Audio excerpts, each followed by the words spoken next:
సరమవా నాన్న ఎందుకు డల్గా ఉన్నావు? ఏం లేదు నాన్న, నిన్న వేళప్పుడు గౌరమ్మ హాస్పిటల్ ఉండింది. ఇవాళ సమాధిలో నిద్రపోతూ ఉంది. ఆమె లేదు కాబట్టి మాకు ఎంతో బాధగా ఉంది నాన్న. ఇక్కడ ఎంతో బాగుంది.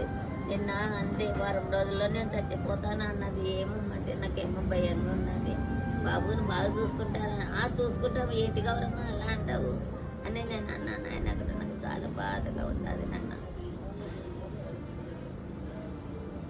చూసారు కదా, సారమ్మవకైతే గౌరమ్మవ నిన్న ఒక 2 days బ్యాక్ మాట్లాడేదో చెప్పిందంటే నేను ఉండను అది ఇది అని.